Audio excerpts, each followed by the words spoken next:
تو بھائی میں نے تمہارے ڈر کا ذکر تو نہیں کیا تھا نا, آپ کو برا کیوں لگا, بلکہ آپ کا تو ڈر بھی نہ ہوتا, ڈرت ہی ہوتا. عمران خان سے کب ملنے جا رہے ہیں اور کیا باتیں کریں گے عمران خان سے آئینی ترمیم کے بعد جو صورتحال پیدا ہوئی ہے؟ میں جاؤں گا خان صاحب کے پاس, اور اگر خان میری بات مان لیتا ہے, احتجاج مجھے دے دیتا ہے, تو میں احتجاج کی سربراہی لے لوں گا. نہیں دیتا ہے تو شاید میں کوئی 6 ماہ کے لیے پاکستان سے باہر چلا جاؤں گا. عمران خان آپ کے ساتھ لائل ہیں, آپ عمران خان کے ساتھ لائل ہیں. آپ ہم نے دیکھا مشکل وقت میں آپ نے پارٹی کا علم بلند کیا. اب خان صاحب تو جیل میں ہیں, آپ پارٹی کی لیڈرشپ سے ناراض ہونے کی بجائے آپ ورکرز کے ساتھ ڈی چوک پہنچتے. علی امین جب گم ہوئے تو پتہ چلتا شیر افضل ڈی چوک کھڑا ہے, دھرنا دیا ہے, بیٹھا ہے, تو آج یہ صورتحال نہ ہوتی. میں آپ کو ایک بات بتا دوں, آج بھی میں 2 دفعہ گرا ہوں. نقاہت اتنی ہے, سر چکرا جاتا ہے. میں نے کرونا, پھر انفلوئنزا, پھر ٹائیفائڈ بکتا. میں 9 سے 10 کلو وزن لوز کر چکا ہوں. میں تو احتجاجوں کے پیچھے میرپور خاص تک گیا ہوں. تو یہ ادھر ڈی چوک نہ جاتا, لیکن اگر وہاں میں گر جاتا تو لوگ کہتے ڈرامہ کر رہے ہیں. نہ میں بھاگ سکتا تھا, نہ میں لڑ سکتا تھا, نہ میں کوئی احتجاج کی پوزیشن میں تھا. آج بھی میں اس قابل نہیں ہوں. شاید مجھے مزید کوئی ہفتہ 10 دن لگے انرجی لینے کے لیے. اور ابھی میرے کچھ اور ٹیسٹ ہوئے. سب سے اہم جو مسئلہ ہے وہ جگر کا ہے, لیور کا ہے. تو لہٰذا میں تو چاہتا تھا کہ احتجاج ہوں. اور دوسری بات میں آپ کو بتا دوں کہ یہ جو احتجاج ہوئے, ان تمام احتجاجوں میں کسی نے نہ مجھے کال کیا, نہ بیماری کے دوران کسی نے پوچھا, نہ کسی نے بلایا, نہ کسی نے کہا ڈی چوک میں دھرنا ہے. قصداً یہ ایک چیز تھی کہ میں ذرا سائٹ پہ رہوں. تو لہٰذا یہ احتجاج ہے, ایک والنٹری کام ہوتا ہے. اور میں کیا مانگ رہا ہوں, میں یہ مانگ رہا ہوں نا کہ احتجاج میرا کام ہے, مجھے سونپو.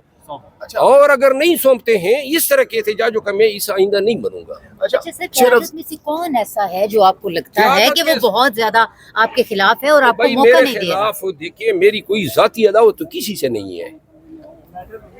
لوگوں نے عمر ایوب خان کے حوالے سے میرے اختلاف کیا. آج میں ابھی عمر ایوب خان کو ڈیفینڈ کر رہا ہوں.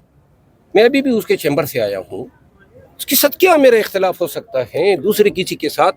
میں نے تو کسی کا راستہ کاٹا ہی نہیں ہے, نہ میرا ان کسی کے ساتھ ڈسپیوٹ بنتا ہے. صرف یہ تھا, میں نے کہا, وہ کہتے ہیں نا نہ چھیڑ ملنگانو, ہم تو یہ کہتے ہیں چھوڑو بھائی, ہم نے کسی کے ساتھ کیا کرنا ہے. لیکن میری ٹھانگیں کھینچی جاتی تھی. ابھی بھی یہ آفیشیل میڈیا جو ہے آج تک میرے خلاف استعمال ہوا. تو لہٰذا اور سٹیکس میرے نہیں ہیں. ایسا بندہ تو نہیں ہوں نا کہ میں کوئی مجھے خاموش کرا سکے. دیکھا نا جس وقت جنہوں نے کہا جی ہم نے ٹرمینیٹ کر دیا, سسپینڈ کر دیا, تو میرا رد عمل آپ کے سامنے تھا. پرواہی نہیں تھی مجھے ان چیزوں کی. عمران خان نے آپ کو گلے بھی لگایا, آپ کو چوما بھی, تو یہ بتائیں کہ وہ اختلافات کیوں نہیں ختم ہو سکے؟ چند آپ نے اپنی پارٹی کے رہنماؤں کے نام لیے تھے جو آپ کی مخالفت کر رہی ہیں. یہ مخالفت کی اصل وجہ کیا ہے, وہ کیا کردار ہیں؟ اور یہ بتائیں کہ جو اس وقت صورتحال ہے, یہ ساری صورتحال جو آپ کی احتجاجی مہم ہے اس کے اوپر کتنا اثر انداز ہوگا؟ میرا مسئلہ یہ ہے کہ 9 مئی کے بعد 8 سے لے کر 8 فروری تک ہم اکیلے لڑتے گئے. مجھے صرف اور صرف پی ٹی آئی میں علی امین کی تائید حاصل تھی, باقی قیادت کوئی نہیں تھی, غائب تھی. ہمیں ترجمانی کے لیے لوگ نہیں ملتے تھے. خان نے کہا 2 لوگوں کو ترجمان مقرر کر دیں. ہم نے ان سے رابطہ کیا, انہوں نے کہا جی آپ ہمارے ساتھ عداوت کر رہے ہیں, آج بڑے لیڈر بنے ہوئے ہیں. میرا مسئلہ یہ ہے کہ 8 فروری تک جو احتجاج ہم نے کیا, جلسے جلوس, کنونشن, مار داڑ, تکلیفیں, پرچے بھگتے, اس سے ورکرز میں اور پاکستانیوں کی نظروں میں قدر و منزلت بنی. یہ لوگوں سے ہضم نہیں ہوا.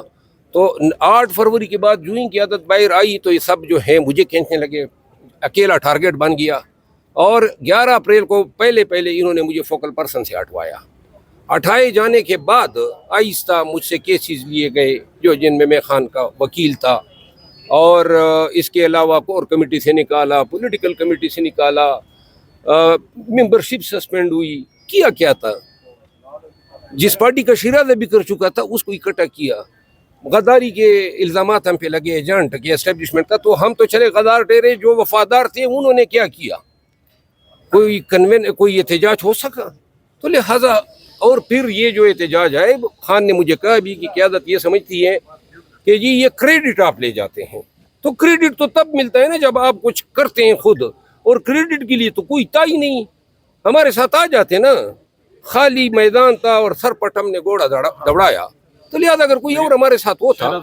ایمل ولی اور مروت, ایول ملی اور شیر افضل مروت آمنے سامنے دیکھ رہے ہیں ہم. بھائی ایمل ولی خان کا اس دن میری ملاقات بھی ہوئی سینٹ میں گیا, سلام دعا ہوئی, کبھی اس کے خلاف کوئی بات نہیں کی. وہ میں نے کہا تھا نا وہ شرٹ جو پاڑی تھی وہ لفظ ڈر جو آیا تھا, تو انہوں نے پشتو میں یہ کہا تھا کہ جی وہ جو ڈر کے الفاظ استعمال کرتے ہیں لوگوں پٹھانوں, تم اس کو پسند کرتے ہو. تو بھائی میں نے تمہارے ڈر کا ذکر تو نہیں کیا تھا نا, آپ کو برا کیوں لگا؟ بلکہ آپ کا تو ڈر بھی نہ ہوتا, ڈرت ہی ہوتا.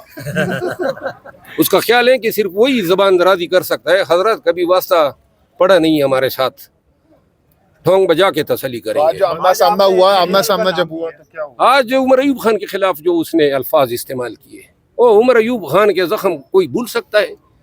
یہ وہی ایوب خان کا پوتا ہے نا, کر چکائے ہیں اس نے, اور آپ ولی خان کے پوتے ہیں. آپ نے جو تقریر کی سیاسی تابوت میں, این پی کے تابوت میں آپ نے آخری کیلٹوں کی, ایک سینیٹر بننے کے چکر میں آپ نے اپنا ڈومیسائل ہی چینج کر دیا. کہاں سے بن گئے وہ سینیٹر, کوئی بتا سکتے ہو؟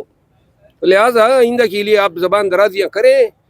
میں نے پی ٹی آئی والوں کو کہا ہے کہ ان کو جواب میں دوں گا. مروا صاحب ایک لاسٹ کویشچن یہ ہے کہ فیصل واڈا جو ہیں وہ 2 دن پہلے آئے تھے اور ڈگی کھول کے کہتے ہیں کہ یہاں سے ممبران آئیں گے, پھر کل بھی آئے, انہوں نے کہا ممبران آئیں گے, پھر اس سے پہلے انہوں نے یہ بیان دیا کہ اس بار حکومت نہیں آئینی ترمیم لا رہی, ہم لا رہے ہیں. تو وہ کیا تاثر دینا چاہ رہے ہیں, کس کے سوالوں سے کیا بنتا ہے؟ فیصل واوڈا جو ہے روزانہ آپ جا کے اس کی ناک چوس لے. خدا اغوا, تحریش, لالچ, دھمکیاں, خواتین کو اٹھایا جانا, بچوں کو اٹھایا جانا, یہ اور پھر یہ جو نیشنل اسمبلی میں لوگ آئیں گے, پہلے تو سینٹ میں پورا کے پی موجود ہی نہیں ہے, انکمپلیٹ ہاؤس ہے, کہ کوئی اخلاقی کوئی قانونی جسٹیفیکیشن نہیں ہے. پھر نیشنل اسمبلی میں ریزرو سیٹوں کے ہمارے 23 سیٹیں خالی ہے, اور آدھے سے زیادہ جو ہیں بنارسی ٹک بیٹھے ہوئے ہیں یلی فارم 47 پہ. یہ اب کہیں گے ہم نے آئین ہی ترمیم کر دی, اور آئین میں لکھا بھی جائے گا بدقسمتی ہے پاکستان کی. تو لہٰذا ایسے طریقے سے ایسے لوگ اگر آئینی ترمیم کریں گے, یہ شارٹ ٹرم اپنے مقاصد کے اصول ہے. 3-4 سال تک یہ نظام چلانا ہے, ملک کو جو ہے نوچنا کسوٹنا اور لوٹنا ہے, اور اس کے بعد بھاگ جانا ہے. لانگ ٹرم میں پاکستان جو ہے وہ ہم بدقسمتی سے اب 71 کی دہائی پہ ہم پہنچ گئے. اور دوسری بات یہ ہے, ایک بات آپ یہ بھی دیکھیں نا, 71 کی دہائی میں خان عبد الولی خان کیا کیا کرتے تھے؟ کبھی اس نے اسٹیبلشمنٹ کے حوالے سے کوئی ہاں نہیں کی. آج ایمل ولی خان, عمر ایوب خان کے حوالے سے جو الفاظ اس نے استعمال کیے, تو وہ تاریخ کا جبر ہی ہے. عمر ایوب خان فیلڈ مارشل ایوب خان کا پوتا ہے. آج اس کے پیٹ آپ دیکھ لیں جو مار اس نے کھائی ہے, اور جو یہ روزانہ صبح اٹھتا ہے عدالتوں میں, کبھی ایک جگہ بیل کرا رہا ہوتا ہے, کبھی دوسری جگہ. تو یہ وہ قرض چکا رہا ہے جو واجب بھی نہیں تھے عمر ایوب خان کے لیے. اور دوسری طرف جو ہیں یہ جو زبان بول رہا ہے کہ 9 مئی کو آئین میں شامل کر لیں. واہ حضرت واہ, کیا آپ کو اللہ نے خرد و عقل سے بیگانہ کیا ہے. ٹھیک ہے, تھینک یو سر.